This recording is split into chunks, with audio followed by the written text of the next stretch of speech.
Assalamualaikum dan salam sejahtera. Berita perdana Rabu 11/11/2020. Saya Farhatul Asyad Osman. Dan saya Ivan Tok. Berikut paparan utama malam ini. Patutnya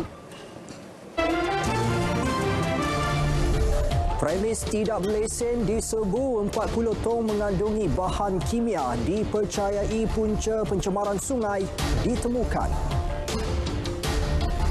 PKPB perlu bagi elak penularan COVID-19 yang lebih serius.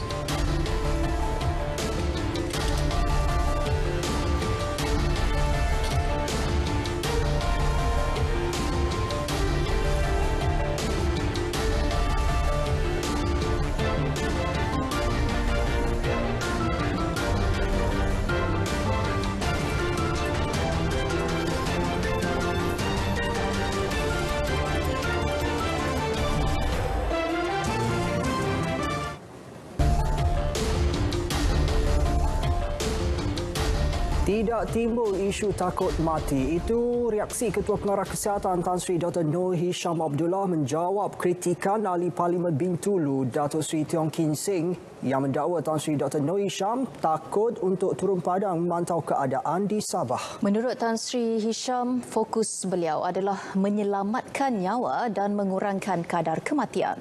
Ya, Tan Sri Dr. Noor Hisham berkata perselisihan pendapat mungkin wujud dalam apa jua situasi. Namun fokus sekarang adalah untuk menyelamatkan negara.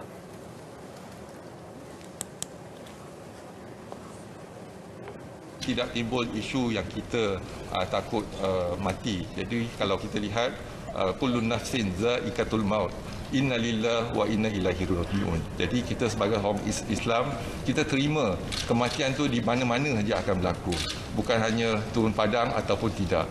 Jadi apa yang penting ialah kita pasangkan niat kita untuk melaksanakan tugas kita. Dan kita niat kita ialah untuk memutuskan rantaian COVID-19. Beliau juga menjelaskan bahawa beliau telah mengunjungi Sabah pada akhir Ogos lalu memantau persediaan sebelum pilihan raya umum DUN Sabah. Selain itu, penasihat khas kepada Perdana Menteri untuk Kesihatan Awam, Tan Sri Dr. Jamilah Mahmud dan Timbalan Ketua Pengarah Kesihatan, Datuk Dr. Chong Chi Kiong juga telah ke Sabah bagi memantau aspek pengurusan kesihatan. Jangan beri peluang lagi, kenakan hukuman amat berat kepada si pelaku. Itu antara nada tegas penduduk yang sudah bosan dengan masalah bekalan air tidak berjadual yang kerap berlaku dek kerana pencemaran sungai yang dilakukan pihak tidak bertanggungjawab. Terbaru membabitkan pencemaran bau di Sungai Selangor.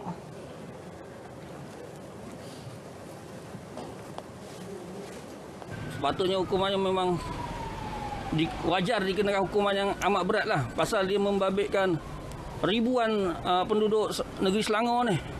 Yang terkesannya kalau dia boleh tanggung masalah ni yang setiap orang tanggung, saya rasa dia orang tak tertanggung. Jadi hukumannya perlulah seberat-beratnya lah dan sewajar-wajarnya. Individu yang tertuduh ni saya elok-eloknya jangan kita bagi buat jaminan yang benar-benar sangat. Sebab dah berlaku lagi. Takkan kita nak ulang lagi perbuatan macam tu. Kita nak beri kelonggaran lagi tentang jaminan. Cuba bagi stempel yang betul-betul berat. Semalam, Air Selangor memaklumkan operasi loji rawatan air LRA Sungai Selangor fasa 1, 2 dan 3 dan rantau panjang terpaksa dihenti tugas kerana pencemaran bau dan menyebabkan gangguan bekalan air tidak berjadual melibatkan lebih 1.1 juta akaun pengguna di Lembah Kelang. Orang ramai mahu Kerajaan Negeri Selangor menyelesaikan segera isu pencemaran sungai yang kerap berlaku sejak akhir-akhir ini kerana ia menjejaskan kehidupan seharian. Masak semua tu kita terpaksa kena simpan air dah. Siap-siap semua kan. Nak basuh tu macam susah sikit lah. Nak kena basuh cebok air apa semua tu macam susah sikit lah.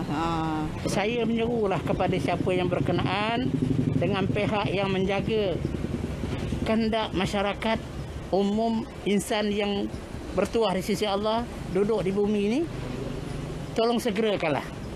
Kalau boleh tak mau lagi. Sementara itu, Ketua Jabatan Siasatan Jenayah Selangor, Datuk Fazil Ahmad mengesahkan penahanan 4 individu yang dipercayai terbabit dalam kejadian pencemaran bau air mentah di Sungai Selangor. Beliau berkata kesemua suspek berusia antara 33 hingga 43 tahun ditahan di Gombak, Damansara dan Kelana Jaya antara tengah malam semalam dan awal pagi tadi. 4 termasuk 2 pengarah syarikat pembinaan jalan raya itu ditahan reman 7 hari mulai hari ini sehingga 17 November bagi membantu siasatan. Dan susulan penahanan ke-4 individu terbabit, polis menggempur sebuah premis tidak berlesen berdekatan loji rawatan kumbahan Indah Water Consortium IWK Taman Velox di Rawang. Hasilnya 40 tong berisi 40,000 liter bahan buangan berjadual ditemukan. Ketua Polis Daerah Gombak, SCP Arifai Tarawih berkata, premis itu disewa seorang wanita sejak 2 minggu lalu dan dijadikan sebagai stor untuk menyimpan sisa kimia sebelum dilupuskan. Pihak media dibawa ke lokasi berkenaan tengah hari tadi. Turut serta Wakil Agensi Lembaga Urus Air Selangor Luas, Jabatan Alam Sekitar JAS dan Suruhanjaya Perkhidmatan Air SPAN. Velox 2, nombor premis nombor 32, didapati satu premis yang telah disewakan sebagai stor untuk menyimpan bahan-bahan yang dipercayai untuk dilupuskan. Dan cara mereka ni, hasil siasatan awal cara mereka melupuskan dengan membuang ataupun melupuskan bahan-bahan yang berjadual ini di dalam satu lubang kumbahan. Inilah yang mengalir ke dalam loji IWK sebenarnya sehingga melimpah menyebabkan Sungai Selangor tercemar. Polis masih menunggu laporan kimia untuk mengetahui sukatan sebenar sisa terjadual yang melimpah ke sungai. Sementara itu, Air Selangor memaklumkan bekalan air diagihkan lebih awal iaitu pada pukul 1.45 tengah hari tadi. Pelan pemulihan dibahagikan kepada 2 kumpulan dengan kumpulan pertama berangkumi 599 kawasan dijangka pulih sepenuhnya pada pukul 3 petang esok. Manakala kumpulan kedua akan pulih sepenuhnya pada pukul 3 petang Jumaat ini berangkumi 680 kawasan. Ke-4 loji iaitu LRASSP 1, 2, 3 dan Rantau Panjang telah beroperasi semula pada jam 2.40 pagi tadi setelah bacaan kosong ton direkodkan sebanyak 3 kali berturut-turut. Baik, juga di Selangor, Medan 88 Bandar Baru Salak Tinggi menjadi lokasi terbaru yang dikenakan Perintah Kawalan diperketatkan PKPD dan ia dilaksanakan secara pentadbiran hari ini sebelum secara rasminya esok. Perdana Menteri Tan Sri Muhyiddin Yassin siang tadi turut meninjau lokasi berkenaan. Wartawan Faris Izzat Sahrudin melaporkan.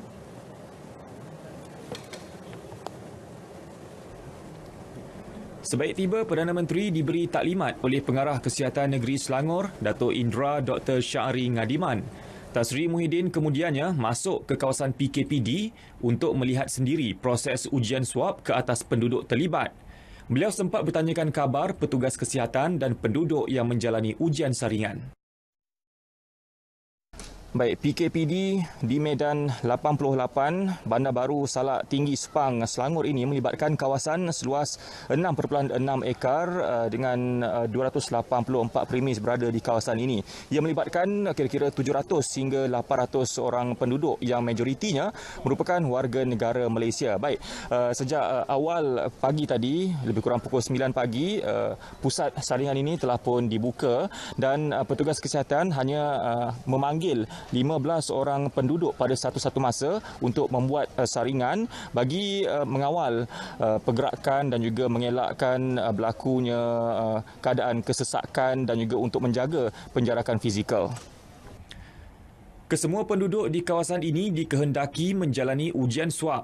Pembesar suara digunakan petugas kesihatan bagi memanggil penduduk untuk disaring. Saya dimaklumkan terdapat juga sebahagian penduduk yang mungkin tak sempat balik dan berada di luar. Setelah minta pegawai-pegawai untuk menghubungi mereka dan datanglah kawasan ini untuk buat saringan kerana saringan ini adalah percuma untuk kebaikan mereka. Dalam pada itu, Menteri Pembangunan Wanita, Keluarga dan Masyarakat, Datuk Seri Rina Harun yang turut meninjau kawasan berkenaan memaklumkan sebanyak 500 bakul makanan disediakan Jabatan Kebajikan Masyarakat untuk penduduk terlibat.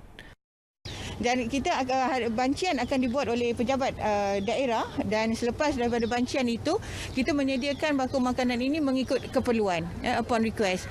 Jadi ini juga kita selepas bancian itu mana yang memerlukan, yang mana yang dari segi kewangannya yang terjejas, yang itu kita akan berikan kepada keluarga. Sejak 2 kes dikesan positif di kawasan ini pada 4 Oktober lepas, 113 individu disaring. Manakala kemaskini sehingga 5 November menunjukkan 40 kes positif dicatat. Faris Izzat Syahrudin, Berita RTM. Ada yang mengesyorkan Perintah Kawalan Pergerakan Bersyarat PKPB dilaksanakan secara bersasar mengikut kawasan atau daerah zon merah COVID-19.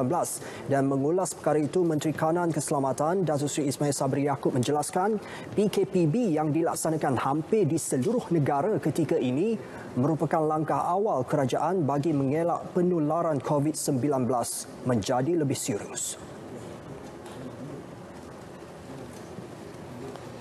Tujuan kita adalah untuk melindungi masyarakat yang masih bebas COVID-19 daripada dijangkiti. Dan ini merupakan tindakan preemptif. Tindakan awal sebelum berlaku jangkitan.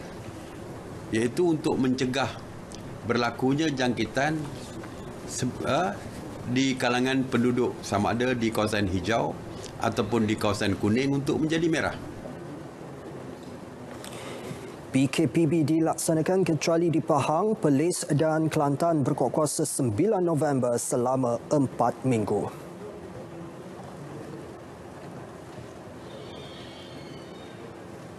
...822 kes baharu COVID-19 dilaporkan hari ini manakala kes pulih 769. 2 kematian turut dilaporkan. Kita ikuti perincian kes diikuti kes positif harian mengikut negeri-negeri.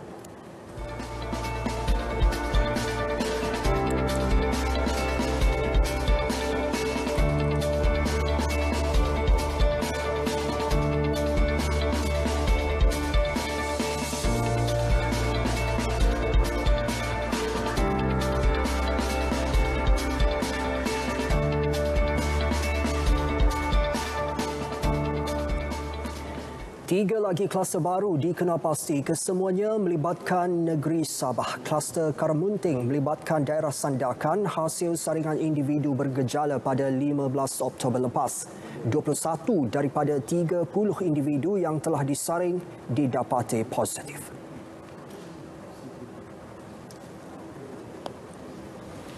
Kluster kedua ialah kluster Saga. Kluster ini melibatkan daerah Kota Kinabalu, negeri Sabah. Kes indeks bagi kluster ini iaitu kes ke-41,492 telah dikenal pasti positif COVID-19 hasil saringan individu bergejala pada 8 November 2020.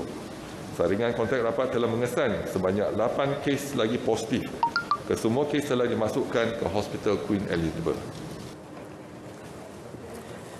9 daripada 56 individu disaring didapati positif. Kluster Heaven pula dikenal pasti di daerah Lahad Datu. 140 individu disaring didapati 11 positif, manakala 17 individu lagi masih menunggu keputusan.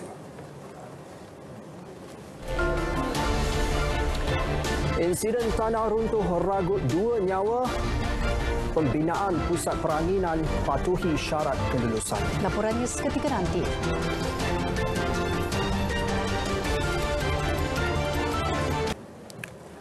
Resort peranginan di Banjaran Hot Springs Retreat Tambun di Ipoh diarah tutup sementara operasinya susulan kejadian tanah runtuh awal pagi semalam yang meragut 2 nyawa. Menteri Besar Perak Datuk Seri Ahmad Faizal Azumu turut mengarahkan kerja-kerja pemantauan ke atas cerun batu berisiko di negeri itu dipertingkat serta-merta.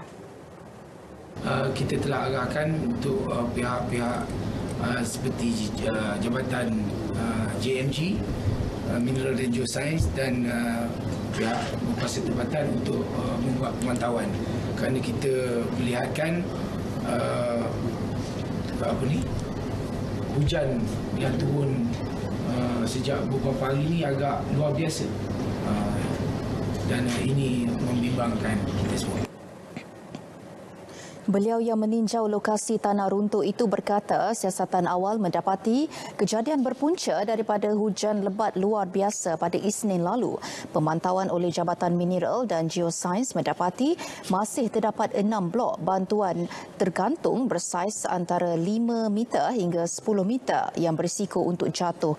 Aliran air juga dikenal pasti masih aktif di sepanjang muka cerun yang keluar melalui rekahan, manakala sebahagian batu kapur di lokasi kejadian telah mengalami kadar lulu hawa yang tinggi dan memudahkan berlaku jatuhan batuan.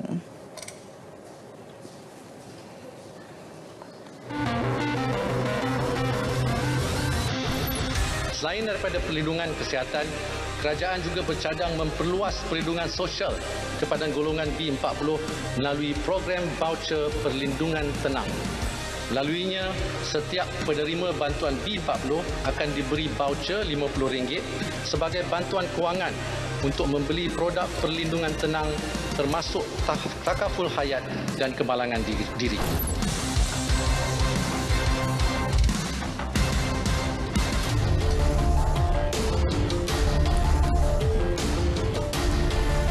Strategi ketiga belanjawan 2021 memfokuskan kepada 5 langkah bagi membantu individu yang hilang punca pendapatan. Menerusinya, kerajaan antara lain akan melaksanakan skim jaminan penjanaan pekerjaan atau dikenali sebagai Jana Kerja. Ia melibatkan 500,000 peluang pekerjaan baru dengan pelbagai program peningkatan kemahiran serta latihan semula. Laporan wartawan Fairuz Ghazali. Kadar purata pengangguran yang direkodkan 10 tahun lepas 3.2% atau bersamaan dengan 500,000 penganggur. Namun sejak pandemik COVID melanda, kadar pengangguran meningkat kepada 5.3% atau 820,000 penganggur. Melalui inisiatif Penjana dan Prihatin, kadar pengangguran telah turun kepada 4.7% dan belanjawan 2021 antaranya melaksanakan langkah-langkah berikut.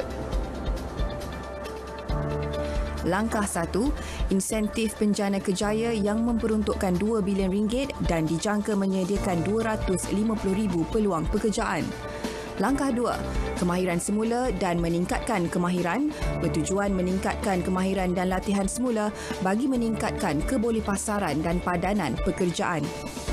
Terima kasih juga kepada kerajaan kerana menyediakan insentif untuk pekerja-pekerja OKU, di mana kami juga dengan bantuan ini kami dapat membantu pekerja-pekerja OKU kami di dalam meneruskan hidup mereka.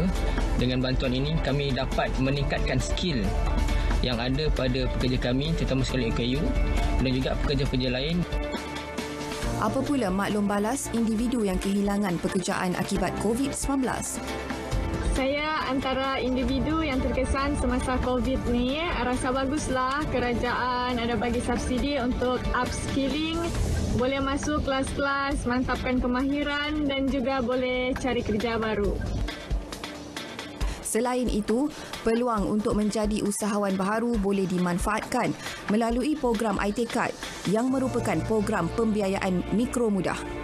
IT Card ini telah pun diperkenalkan pada bulan Mei tahun ini 2020 dan ada tambahan lagi pada tahun hadapan. So ini adalah lebih daripada 1 bilion sudah belanjawan yang diperuntukkan. Jadi ini adalah satu peluang bagi saya pada golongan B40 ataupun usahawan mikro untuk mengambil peluang ini. Pada masa sama, pembentukan Majlis Pekerjaan Negara yang akan dipengerusikan Perdana Menteri akan membantu menyelaras serta memantau keberkesanan segala inisiatif belanjawan 2021. Fairuz Ghazali, Berita RTM. Dalam pada itu, penganalisis ekonomi Profesor Emeritus Datuk Dr. Zakaria Abdul Rashid menegaskan Majlis Pekerjaan Negara perlu mengambil kira keperluan tenaga kerja dalam jangka masa panjang. Justru keutamaan wajar diberi kepada peluang pekerjaan dalam sektor kemahiran tinggi yang mengaplikasikan teknologi dan revolusi perindustrian IR 4.0. Majlis Pekerjaan Negara ini sepatutnya ataupun elok sekali kalau dia memberikan perhatian bukan sahaja kepada mencipta pekerjaan. Mungkin di dalam COVID-19 ini itulah emphasisnya ataupun itulah tumpuannya sekarang ni kerana perkara itu perkara yang urgent. Tetapi apabila dalam jangka panjang, majlis ini juga terpaksa memikirkan tentang bukan sahaja mencipta pekerjaan tetapi mencipta pekerjaan yang berkemahiran tinggi, yang pekerjaan berkemahiran tinggi, yang berteknologi tinggi. Dan ini saya rasa patut dilihat dari segi struktur pengeluaran kita juga.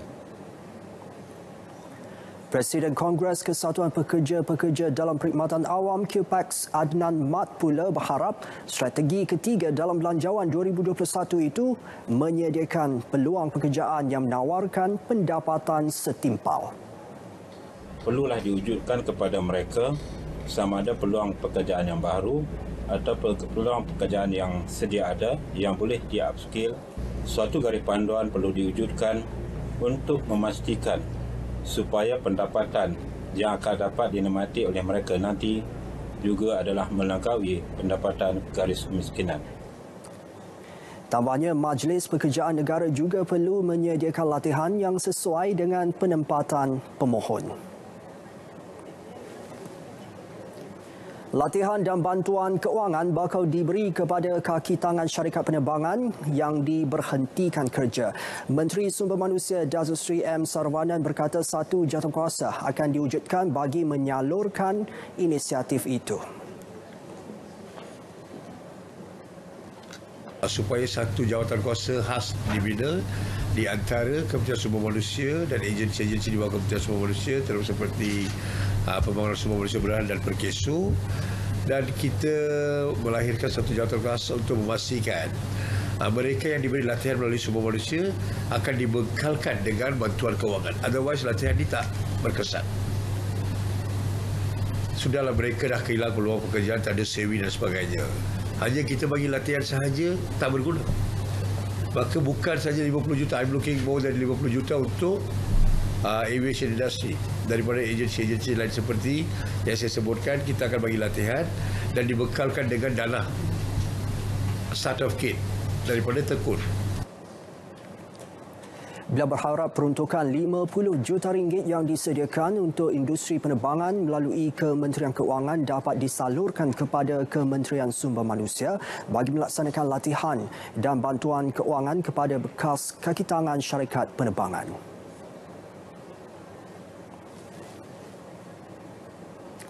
Dan secara keseluruhan, Belanjawan 2021 memperuntukkan RM5.422 bilion kepada Kementerian Sumber Manusia.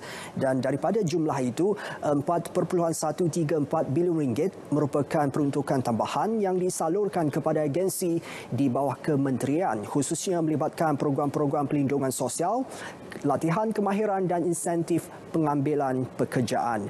Dan menerusi program subsidi upah kementerian, kerajaan berjaya mengurangkan kadar pengangguran serta menyelamatkan hampir 300,000 syarikat di negara ini. RM1.5 bilion diperuntukkan kepada Pertubuhan Keselamatan Sosial Perkeso bagi pelaksanaan program subsidi upah 2.0 dengan meningkatkan 200 pekerja kepada 500 pekerja untuk syarikat besar di bawah sektor pelancongan dan peruncitan.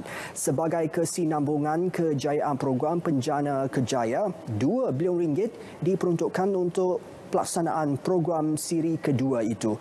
Menerusi usaha itu juga insentif untuk pekerja bergaji RM1,500 ke atas akan dinaikkan daripada kadar rata RM800 sebulan kepada 40% daripada gaji bulanan. Dan tambahnya insentif RM1,000 diperuntukkan kepada perantis selama 3 bulan dengan geran latihan sehingga RM4,000 bagi program perantisan untuk graduan.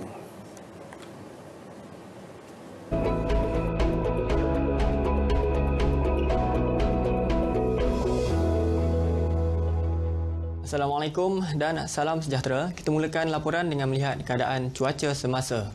Imej Timur Radar menunjukkan keadaan cuaca hujan dan ribut petir pada malam ini lebih tertumpu melibatkan kawasan-kawasan di sekitar utara Semenanjung yang turut melibatkan kawasan pedalaman negeri Kelantan. Dan keadaan hujan lebat ini dijangka mampu untuk berterusan sepanjang malam. Selain itu, hujan juga dilihat berlaku di bahagian-bahagian sekitar selatan negeri Pahang ini yang dijangka akan reda dalam tempoh 1 sehingga 2 jam daripada sekarang. Kita lihat pula tinjauan cuaca untuk negeri Sabah dan Sarawak.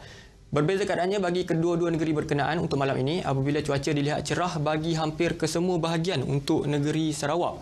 Bagi negeri Sabah pula, hujan hanya berlaku di sekitar bahagian Sandakan dan juga pedalaman negeri berkenaan yang dijangka akan reda juga dalam tempoh 1 sehingga 2 jam daripada sekarang. Seterusnya, amaran angin kencang dan laut bergelora juga masih lagi dikekalkan oleh jabatan kami melibatkan kategori kedua bagi kawasan-kawasan perairan berwarna jingga dan kategori pertama bagi kawasan-kawasan perairan yang berwarna kuning. Keadaan ini adalah disebabkan oleh pengaruh taufan Vamco yang kini berada di sekitar Filipina dan ianya adalah berbahaya untuk sebarang aktiviti perkapalan, perikanan, bot-bot kecil serta sukan dan aktiviti rekreasi laut yang lain. Selain itu, negara juga akan mula menerima pengaruh monsun timur laut yang dijangka akan berterusan sehingga ke bulan Mac tahun hadapan. Keadaan hujan lebat dijangka akan berlaku terutamanya melibatkan negeri-negeri di sekitar pantai timur Semenanjung, juga di beberapa bahagian di sekitar barat negeri Sabah dan juga Sarawak. Oleh itu, orang ramai dinasihatkan supaya sentiasa berwaspada berikutan keadaan angin kencang dan juga banjir kilat yang boleh berlaku kesan daripada episod-episod hujan lebat tersebut. Sekian dahulu info cuaca buat kali ini. Sebelum berpisah, kita lihat tinjauan cuaca bagi bandar-bandar utama di seluruh negara. Assalamualaikum dan salam sejahtera.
Perjanjian Kerjasama Ekonomi Komprehensif Serantau RCEP akan ditandatangani Ahad ini. Perjanjian itu akan memberikan isyarat positif bahawa Malaysia memilih untuk membuka pasarannya kepada dunia. Menteri Kanan Perdagangan Antarabangsa dan Industri Datuk Seri Muhammad Azmin Ali optimis perjanjian itu akan menjadi pemangkin bagi pemulihan ekonomi pasca pandemik COVID-19.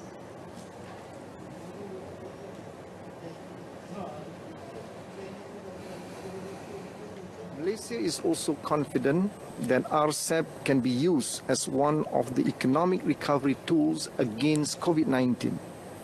The implementation of this agreement will help to ensure opening of markets as well as uninterrupted supply chain. Tambah beliau, RCEP juga mampu untuk menarik lebih banyak pelaburan yang akan membawa manfaat kepada rantau ini secara keseluruhan, sekaligus memberikan kesan peganda kepada ekonomi dan membantu pembangunan para peniaga dan pedagang. Beliau berkata demikian dalam sidang media secara maya menerusi laman Facebooknya. Lapangan terbang antarabangsa Istanbul Sabiha Gökçen SAW Kendalian Malaysia Airports Holding Berhad tersenarai sebagai lapangan terbang ke-5 tersibuk di Eropah. MAHB dalam satu kenyataan memaklumkan lapangan terbang itu secara purata mencatatkan hampir 500 penerbangan sehari. Pertubuhan Eropah bagi Keselamatan Navigasi Udara Eurocontrol yang beribu pejabat di Brussels, Belgium mengumumkan senarai kedudukan tersebut pada bulan lalu. Kemampanan kumpulan MAHB disokong pemulihan menggalakkan SAW yang dipacu perjalanan domestik di Turki. Sejak Julai 2020, SAW menyumbang lebih 50% trafik penumpang kepada kumpulan. Manakala pada Oktober, lapangan terbang itu mencatatkan 60% daripada 2.6 juta jumlah trafik penumpang. Bagi operasi di Malaysia, trafik penumpang domestik terus terjejas akibat pelaksanaan semula Perintah Kawalan Pergerakan Bersyarat PKPB di Sabah, Selangor dan wilayah Persekutuan. Bagaimanapun ketika ini 35 syarikat penerbangan sedang beroperasi dari Malaysia ke 31 destinasi di 23 negara yang menyediakan sambungan penerbangan penting bagi negara.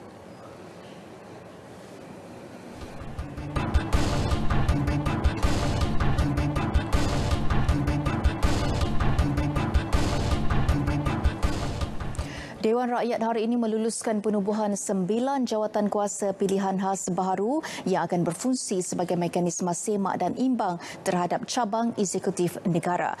Manakala penubuhan kumpulan Parlimen Rentas Parti AP-PGM diteruskan dengan mematuhi peraturan dan garis panduan ditetapkan. Menteri di Jabatan Perdana Menteri Datuk Taqiyuddin Hassan berkata, dengan keputusan itu 10 jawatan kuasa pilihan khas sedia ada tidak akan diteruskan. 9 jawatan kuasa itu adalah jawatan kuasa pilihan khas kebebasan asasi dan hak-hak di bawah perlembagaan, jawatan kuasa pilihan khas keuangan dan ekonomi, jawatan kuasa pilihan khas keselamatan, jawatan kuasa pilihan khas sebagai agensi-agensi di bawah Jabatan Perdana Menteri serta jawatan kuasa pilihan khas pertanian dan perdagangan dalam negeri. Turut disenaraikan jawatan kuasa pilihan khas pembangunan infrastruktur, jawatan kuasa pilihan khas pendidikan, jawatan kuasa pilihan khas kesihatan, sains dan inovasi dan jawatan kuasa pilihan khas hal ehwal wanita, kanak-kanak dan pembangunan sosial. Beliau berkata jawatan kuasa berkenaan mesti mengandungi 7 anggota termasuk pengerusi dan tempoh pelantikan selama 2 tahun. Jawatan kuasa pilihan khas tersebut juga berkuasa memanggil orang hadir di hadapannya untuk mengambil keterangan, fikiran dan pandangan tentang apa-apa yang berkaitan dengan bidang tugas yang dinyatakan dalam terma rujukan jawatan kuasa tersebut serta tertakluk kepada peruntukan yang dinyatakan dalam peraturan-peraturan Majlis Mesyuarat Dewan Rakyat. Kerajaan tidak akan melaksanakan penggubalan Akta Perhubungan Kaum atau Race Relation Act. Ia berikutan undang-undang sedia ada sudah mencukupi untuk menjaga keharmonian antar kaum dan agama. Timbalan Menteri Perpaduan Negara, Datuk Seri T. Lian Ker berkata, pihak yang sengaja memecah belahkan perpaduan dan keharmonian boleh disiasat serta didakwa. Pecah belahkan perpaduan dan keharmonian boleh disiasat dan didakwa di bawah akta-akta berikut. A. Subsection 41 Akta Hasutan 1948 iaitu kesalahan menghasut. B. Section 298A Kanun Keseksaan iaitu menyebabkan suasana tidak harmoni, perpecahan atau permusuhan, benci-membenci atau niat jahat atau memudaratkan pemeliharaan keadaan harmoni atau perpaduan. Beliau menjawab pertanyaan Ahli Parlimen Jelutong SN Ryer yang ingin tahu sama ada kerajaan merancang menggubal akta berkaitan untuk mengawal semua perkara melibatkan perhubungan kaum.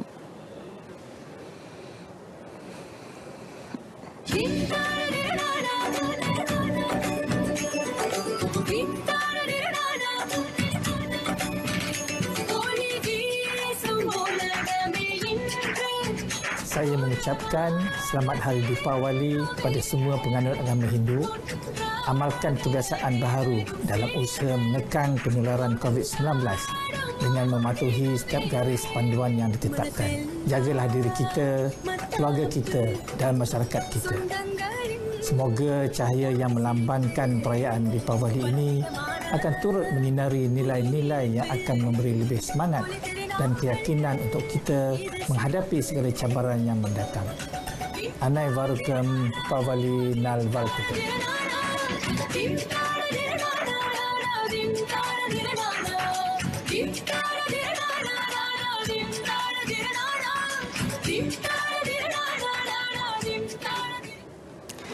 Seterusnya kita ke segmen sukan. Bersama Nazri Fahmi. Silakan.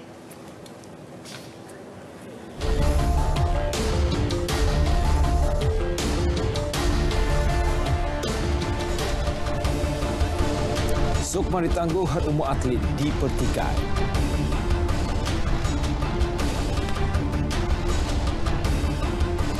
Bekas pemain Selangor tuntut ganjaran tanah.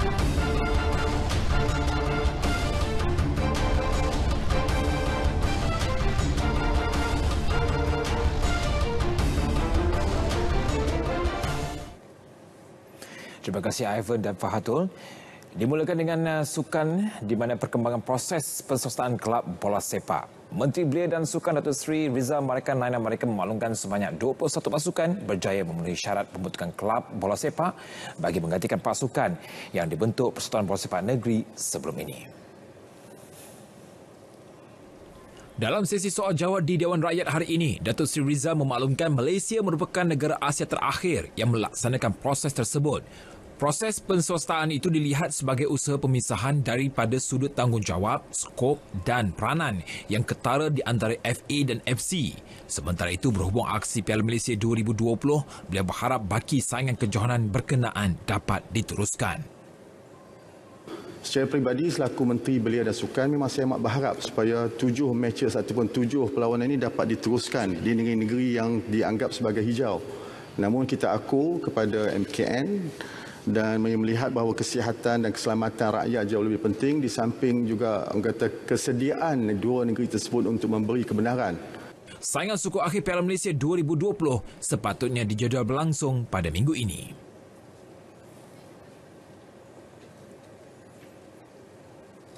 Tiada penganjuran Sukan Malaysia Sukma Johor pada tahun ini dan 2021 bukan bermakna semua 11 venue pertandingan akan menjadi projek Gajah Putih. Sebaliknya, pelbagai aktiviti bagi menghidupkan bahang tamasya berkenaan akan dirancang Sekretariat Sukma, Majlis Sukan Negeri Johor dan Kumpulan Prasarana Rakyat Johor. Esko Pelancongan Belia dan Sukan Johor Dato' On Hafiz Ghazi berkata, Majlis Sukan Negeri Johor bersama Kerajaan Negeri turut bersetuju memberi imbuhan kepada 948 atlet, jurulatih dan pegawai sukan terlibat. Mereka telah bekerja, mereka telah berlatih selama 2 tahun dan sebagai tanda penghargaan, insyaAllah kita akan umumkan sedikit imbuhan kepada mereka. Dan insyaAllah pada bajet tahun ini yang bakal dibentangkan oleh Yang Berhormat Menteri Besar akan juga ada imbuhan-imbuhan kepada mereka.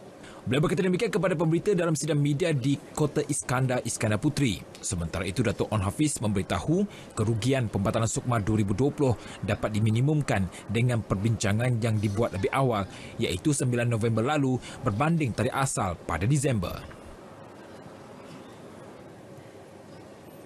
Juara bertahan Sukma kontingen Terengganu dijangka akan membuat perubahan dalam kontingen susulan penangguhan tamasya berkenaan ke tahun 2022. Jelas Pengarah Majlis Sukan Negeri Terengganu MSNT Ahmad Syahriza Yahya, perubahan ini melibatkan barisan atlet sedia ada dan perancangan keuangan perbelanjaan kontingen.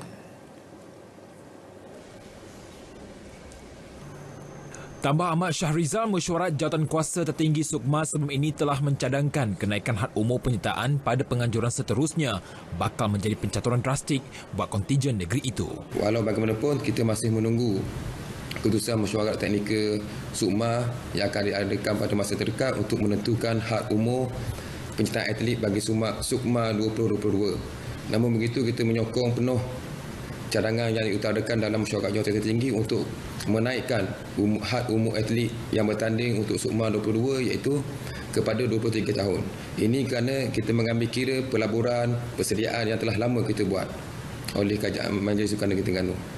Terengganu juga akan membuat keputusan dengan kadar segera sama ada perlu merombak sepenuhnya atau mengekalkan barisan atlet-atlet yang telah bertenggelumus berlatih sejurus tirai Sukma Perak 2018 berlabuh. Perancangan kewangan perbelanjaan kontijen juga perlu dirangka secepat mungkin memandangkan pembentangan belanjawan negeri akan berlangsung tidak lama lagi. Untuk rekod pada Sukma 2018 di Perak, Terengganu muncul juara keseluruhan setelah merangkul 56 pingat emas, 51 perak dan 53 gangsa dengan penyertaan seramai 555 atlet.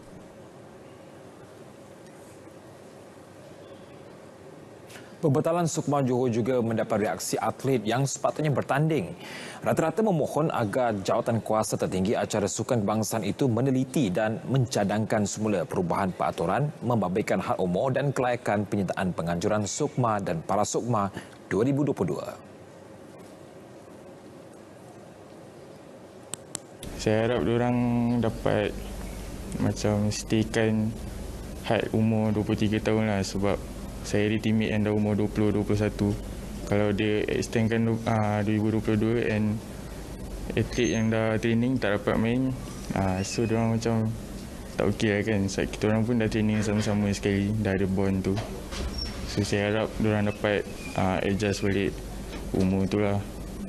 So bila tangguh kan macam terhilang juga sebab tak dapat nak teruskan kan. Tapi untuk kebaikan semua juga dia tangguh kan. Kalau macam saya 20 tahun kelaikan umur tu tak dapat lah, sebab dia kan Sukma kan bawah 21. So saya harap mungkin orang atas boleh dapat bincangkan perkara ni kan, boleh hadkan umur ke atau macam mana, bincangkan balik perkara ni. Kita mengikut SOP lah, training dan KPB ni kita stop dulu, tunggu pihak dari atasan buat macam mana boleh training lagi atau tak. Target pada Sukma 2022 ni agak dah nak dapatkan banyak lagi pingat emas lah, sebab masa Sukma Perak dapat 1 emas untuk kategori single lelaki.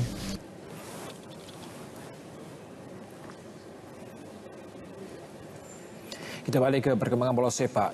Kejayaan skuad Selangor merangkul gelaran Piala Malaysia pada tahun 1995 pastinya sesuatu yang diingati pemain dan peminat pasukan itu. Namun janji kerajaan negeri ketika itu untuk menganugerahkan 0.4 hektar tanah kepada 31 pemain dan pegawai ketika itu masih gagal ditunaikan.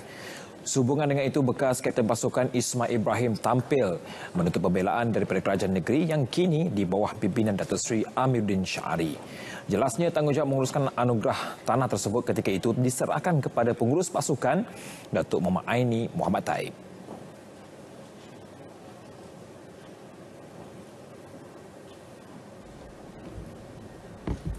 Pasal kita tanah ni diserahkan sebagai yang besar, bukannya pada individu. So, tanah ni tanah besar dalam 40 ekar itu untuk 31 orang pemain.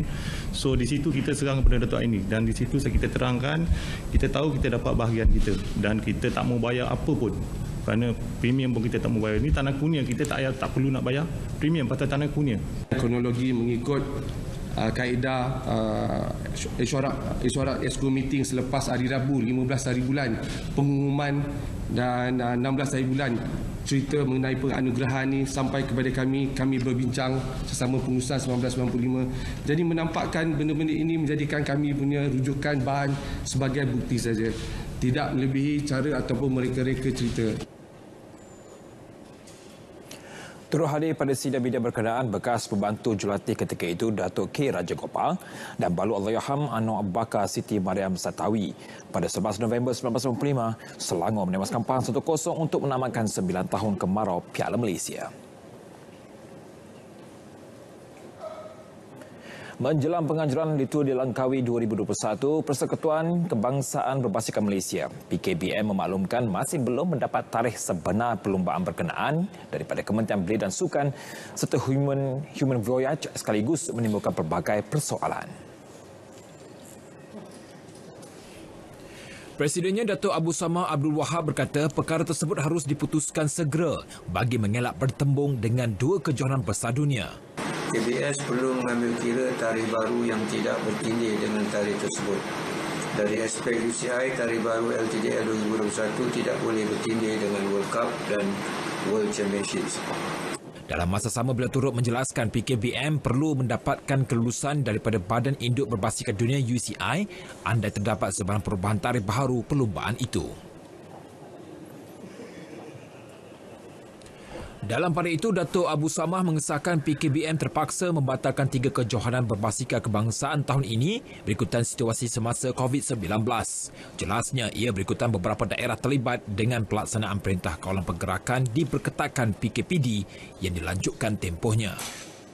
Pertama sekali, kejohanan trek kebangsaan yang dijadualkan pada 17 hingga 18 Oktober 2020, kejohanan kebangsaan mountain bike yang dijadualkan pada 31 Oktober hingga 1 November dan kejohanan BMX kebangsaan 2020 yang dijadualkan pada 6 Disember 2020. Beliau berkata demikian secara eksklusif kepada RTM menerusi kiriman video. Bekas Ketua Jurulatih Kebangsaan Datuk K. Raja Gopal menyokong tindakan Liga Bola Sepak Malaysia MFL menghantar rayuan kepada Majlis Keselamatan Negara MKN untuk meneruskan baki saingan Piala Malaysia 2020. Ini kerana kejohanan berkenaan semakin hampir ke penghujung dan kini memasuki peringkat suku akhir. Tambahnya, semua pemain dan pegawai pasukan bertanding juga dilihat telah mematuhi sepenuhnya prosedur operasi standard SOP ditetapkan MKN. Semua perlawanan berjalan dengan baik. Tidak ada, boleh katakan, perkara-perkara yang kita dengar bahawa ada pegawai dan pemain yang test positif. So itulah pandangan saya. Kalau boleh habiskan secepat mungkin. Bagaimanapun, pengendali berusia 62 tahun itu akur andainya MKN tetap dengan keputusan menangguhkan baki saingan bagi keselamatan semua pihak. Terdahulu MFM mengemukakan rayuan kepada MKN bagi mempertimbangkan semula keputusan menangguhkan baki saingan Piala Malaysia musim ini.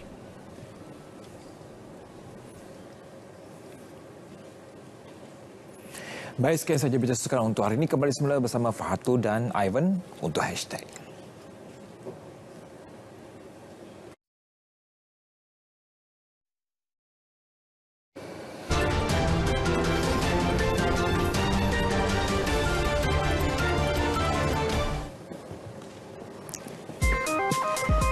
Seorang pemandu terkejut selepas seekor ular sawa muncul di hadapan cermin keretanya. Kejadian dipercayai berlaku di Malaysia berdasarkan papan tanda dan cara percakapan pemandu lelaki berkenaan.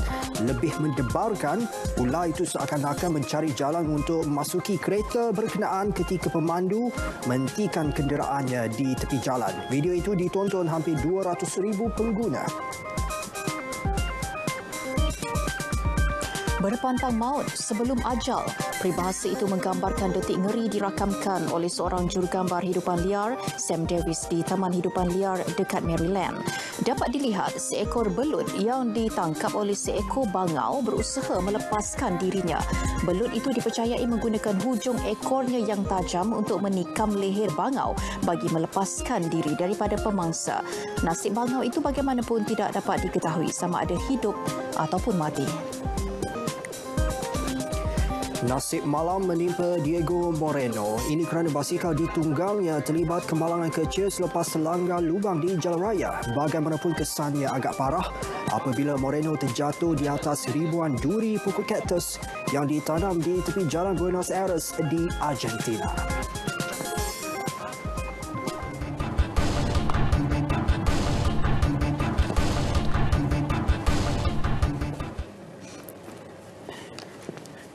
Ia bukan mudah untuk satu-satu kumpulan mengekalkan keutuhan mereka apatah lagi selama 10 tahun. Ya, bagi meraihkan ulang tahun ke-10, Drama Band bakal memberi kejutan kepada para peminatnya dengan menerbitkan album khas. Vokalis Drama Band Apple Rosa berkata mengikut perancangan album tersebut akan dikeluarkan pada hujung November ini.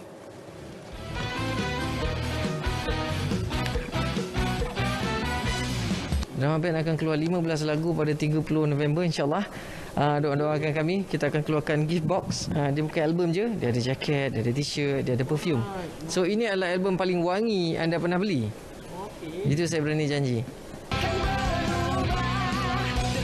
Apple juga berkongsi tip bagaimana Drama Band bertahan lebih sedekad, iaitu sikap bertolak ansur dan berkongsi. Satu pelajaran paling mahal yang saya belajar adalah rezeki harus dikongsi bang. Dapat satu pecahkan 6. Dapat satu pecahkan 12. Supaya semua merasa dan rezeki itu akan bercambah dan dia akan datang dan berkat dan pasukan itu akan harmoni. Itu yang paling saya pentingkan. Pasukannya harmoni. Bila kita kerja, kita tak penat bang. Walaupun kena kerja 12 jam, saya tak penat sebab saya kerja dengan kawan-kawan yang saya suka. Kerana aku cuba. Dan ini berita baik, penyanyi legenda tanah air Datuk Jamal Abdillah bersyukur isterinya Datin Zaizati Kirudin selamat melahirkan anak lelaki mereka petang tadi. Ya, kabar gembira itu dikongsi anak lelaki Osama Yamani melalui laman Instagram. Menerusi hantaran di laman Instagram tersebut, Yamani turut berkongsi nama baharu bagi cahaya mata itu iaitu L.I.Z.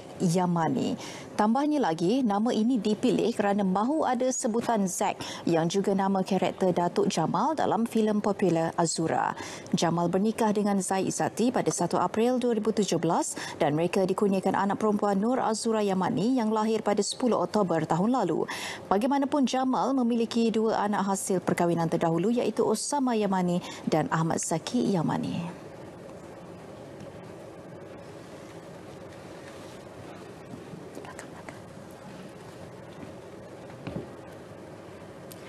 Berita perdana berakhir di sini. Jangan lupa imbas MySejahtera apabila berkunjung ke mana-mana premis untuk rekod kemasukan. Beri kerjasama dan patuh SOP mencegah penularan wabak bagi melandaikan lengkung COVID-19. Assalamualaikum. Salam sejahtera.